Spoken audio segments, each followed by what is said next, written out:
تھوڑی دیر بعد کومل آئی۔ اس نے کل والا لباس پہنا تھا، اس کی آنکھوں میں نیند تھی۔ اس نے ڈور کھولا، مجھے سلام کیا اور واپس چل دی۔ میں نے ڈور بند کیا، اندر آیا اور اپنے کمرے میں سو گیا۔ دن کو لیٹ جگا، 12 بجے کے قریب باہر آیا تو کومل ٹی وی لاؤنج میں بیٹھی ٹی وی دیکھ رہی تھی۔ مجھے دیکھ کر سلام کیا اور بولی، بھائی ناشتہ بناؤں؟ میں بولا ہاں پلیز بنا دو، بھوک لگی ہے بہت۔ اور تمہاری سہیلیاں چلی گئی؟ باجی، ہاں وہ تو کب چلی گئی۔ پھر باجی نے مجھے ناشتہ سرو کیا۔ وہ بالکل سادہ چہرہ لیے میرے سامنے آئی، نظریں ملانا بھی گوارا نہ کیا۔ میں نے ناشتہ کیا اور کمرے میں گھس گیا۔ تھوڑا افسردہ تھا، باجی ناراض ہو تو میں کیسے خوش رہ سکتا ہوں۔ بس سارا دن یوں ہی گزرا۔ شام کو امی ابو بھی آ گئے، سو یہ تو طے تھا کہ کومل باجی کو میری کشش کا بخوبی اندازہ ہو گیا تھا، اسی لیے اس نے اگلے دن سے مجھ سے بات بھی نہ کی۔ خیر میں نے دن بھر اور پھر رات گئی تک باجی کی ریکارڈڈ ویڈیوز کو اپنے لیپ ٹاپ میں خوب سکون سے دیکھتا رہا۔ باجی کی خوبصورتی دیکھی۔ 24 گھنٹے کے اندر میں باجی کی ویڈیوز کو 100 بار دیکھتا رہا، لیکن دل ابھی بھی نہیں بھرا تھا میرا۔ باجی کا یوں میرے سامنے آنا اور پھر ٹھمکے مارنا سب بہت دلکش تھا۔ یوں تو میں نے اپنی پیاری بہن کے بارے میں پچھلے دنوں میں وہ سب سنا اور دیکھا جو کبھی تصور نہیں کیا تھا۔ بیڈ کے نیچے لیٹے باجی کے نظارے کرنا، باجی کے بوڑھے کے ساتھ والی کہانی سننا، اپنی سہیلیوں سے ہنسی مذاق یہ سوچ کر گزارنا میرے لیے کافی تھا۔ پھر ریکارڈ کی ہوئی ویڈیوز تو کسی بھی وقت دیکھی جا سکتی ہیں، لیکن ایک مسئلہ تھا۔ 2 دنوں کے اندر اس سب سے میرا دل بھرنے سا لگ گیا تھا۔ اسی لیے کہ نہیں کومل باجی میں میری دلچسپی نہیں رہی تھی، یہ میرا مائنڈ سیٹ چینج ہو رہا تھا، بلکہ یہ سب اس لیے تھا کہ باجی کو حاصل کرنے کی خواہش اتنا زور پکڑ گئی تھی کہ یہ فلمیں دیکھنا اور صرف سوچنا سب ناکافی تھا۔ مجھے تو بس اب حقیقت میں باجی کو حاصل کرنا تھا۔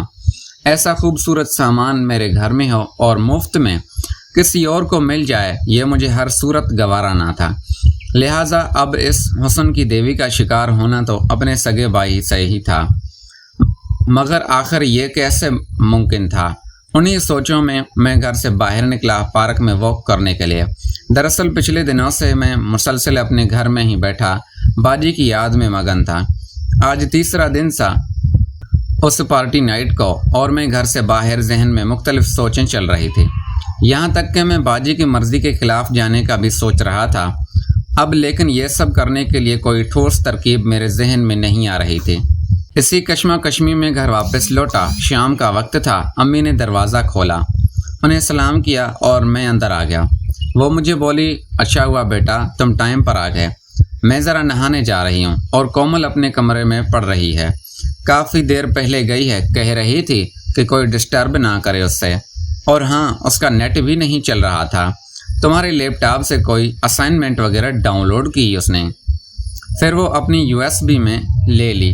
خیر میں چلتی ہوئی یہ کہہ کر امی جان اپنے کمرے میں چل دی۔ میم گھنٹے کا اسائنمنٹ ڈاؤن لوڈ کیا ہوگا اس نے USB میں یقیناً کوئی فلم لے لی ہوگی۔ اس فولڈر میں اتنا کچھ تھا، دیسی کہانیاں وغیرہ بھی، شاید باجی اپنی سہیلیوں کے سامنے تو ڈیٹیل میں نہیں دیکھ سکی۔ اب جب 2 دن بعد گھر سے نکلا ہوں تو وہ ساری چیزیں لے لی ہوگی اس نے، اور جب میرا لیپ ٹاپ استعمال کر رہی ہوگی تو امی نے دیکھ لیا ہوگا، اسی لیے تو باجی کو یہ بہانہ لگا دیا۔ باجی نے وہ واہ جی واہ ساڈے نال گمیاں اندر، جیسا کہ میں پہلے کہہ چکا ہوں کہ اس کے لیپ ٹاپ میں سوائے سارا کمرہ نظر آتا ہے۔ باجی اس وقت لیپ ٹاپ کے سامنے بیٹھی تھی اور مجھے باجی کا صرف چہرہ ہی نظر آ رہا تھا۔ باجی نے بالوں کا جوڑا بنایا ہوا تھا اور نظر کی اینک بھی پہنی ہوئی تھی۔ اینک مطلب کچھ پڑھ رہی تھی، لب بھی ہل رہے تھے، مطلب کہانیاں پڑھی جا رہی ہیں۔ اچھا کہیں واقعی اسائنمنٹ نہ بنا رہی ہو، کیونکہ اس کا نیٹ میں پرابلم تو ہے، لیکن بابو یہ بھی تو سوچ ہے کہ ایک بار اتنی فلمیں میرے لیپ ٹاپ میں دیکھ لے کوئی اور پھر اگنور کر دے، یہ کیسے ممکن ہے؟ پھر میرے باہر جاتے ہی لیپ ٹاپ کی ضرورت کیوں آ پڑی باجی کو؟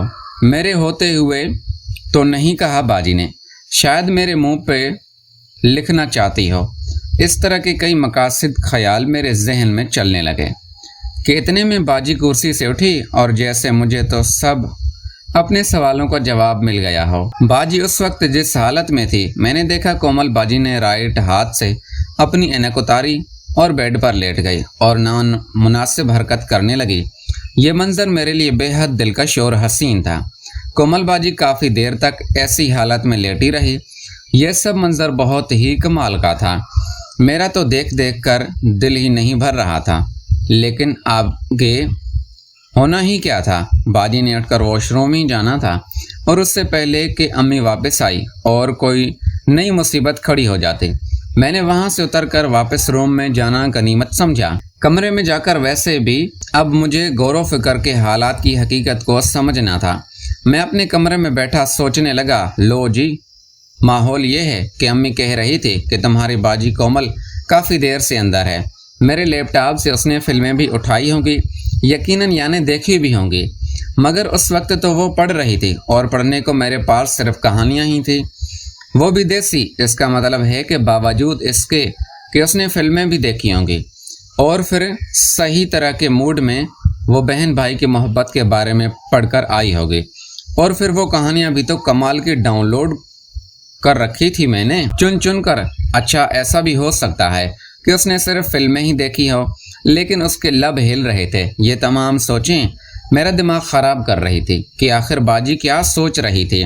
वो कहानियाँ जो कि सिर्फ बहन भाई की थी या फिर सिर्फ वो फिल्में, लेकिन ये चेंज कैसे आया।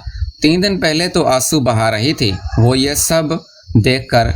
अच्छा, बंदे का जहन बदलने का टाइम कितना लगता है। मेरे साथ भी तो यही हुआ था। एक भरपूर नज़ारे ने मेरा माइंड सेट चेंज कर दिया और मैं अपनी ही बाजी पर ऐसी नज़र रखने लगा हूँ, और वो भी तजस्सुस के मारे पढ़ ही रही होगी और फिर माइंड चेंज हो गया हो। यानी कि इसका मतलब है अब मेरा रास्ता आसान है। अगर बाजी ये सब चाहती है तो देर के सी आज रात ही चलता हूँ उसके कमरे में। नहीं नहीं, ये क्या बकवास है। एक लड़की ने अपनी तन्हाई में आकर कुछ सोचा तो ज़रूरी नहीं है कि वो अपने भाई से ही ये सब चाहती हो। ये सब वो टाइम पहले भी तो हो सकता था, फिर मुमकिन है सब भूल जाए। और वैसे भी मैं बाजी को हासिल करने के मामले में खासा सीरियस हूँ, इसीलिए कच्ची गोटियाँ नहीं खेलनी। एक प्लान के तहत करूँगा ये सब। और फिर मैंने रात गए तक ब्रेन स्टॉर्मिंग की तो तैयार होकर आपके सामने हाजिर है। मुझे अपनी सिस्टर की पोशीदा हिस्सों को हासिल करना था अच्छी तरह से, और वो भी हर तरह से। अब यह सब करना इतना आसान तो नहीं था, वो भी उसके पूरे होशो हवास में होते हुए, और वो भी फर्स्ट स्टेप में। इसीलिए उसके लिए ज़रूरी था कि बाजी को नींद की गोलियां देकर सुलाया जाए और फिर ये हरकत की जाए। सुन ले, आपने सुना होगा कि अंधे लोग जब किसी एक को एक बार टच कर लें तो वो टच कभी नहीं भूलते, और इसी टच की बेस पर उन्हें याद रहता है कि कौन सी दोस्त है कौन से दुश्मन है। ये हकीकत सिर्फ अंधे लोगों के लिए नहीं, दरअसल ये सब के लिए है। फ़र्क सिर्फ इतना है कि चौक के हमारी बाकी हवास भी काफ़ी स्ट्रॉन्ग हैं, इसीलिए टच की फीलिंग्स को याद रखना हमारे वजूद के लिए आसान नहीं। लेकिन अगर दिमाग अनूदी की हालत में हो यानी नींद में हो और फिर वो वजूद को टच किया जाए, और फिर वो भी वजूद के उन पोशीदा हिस्सों को जिन्हें बहुत कम हाथ लगाया जाता, तो फिर दिमाग को तो एक सिग्नल मिल जाता है और दिमाग में महफूज हो जाता है। अब जब होशो हवास में भी कोई इस वजूद को टच करेगा तो चौक दिमाग चुप में इस कार्ड से पहले होगा, इसीलिए वजूद उसको टच हमेशा वेलकम करेगा। मैं ये वजह डिटेल में भी बयान कर सकता था, मगर ये भाइयों और माइंड सिस्टर आप लोगों के लिए बोर कर देंगे, सो मुख्तसर जितना हो सका समझा दिया। सेकंड स्टेज पर मुझे बाजी की दिल को जीतना था। दरअसल अंदर से एक लड़की जितना मर्जी राज़ी हो, लेकिन जब तक उसका जहन में उस बात पर राज़ी नहीं होगा, वो कभी भी खुद को मुकम्मल तौर पर किसी को नहीं सौंपेगी। हाँ, जज्बात से बेकाबू होकर अगर कोई ऐसी लड़की गलती कर भी बैठे तो जितनी जल्दी हो सके तो तौबा कर लेती है और दूसरी बार नहीं करती।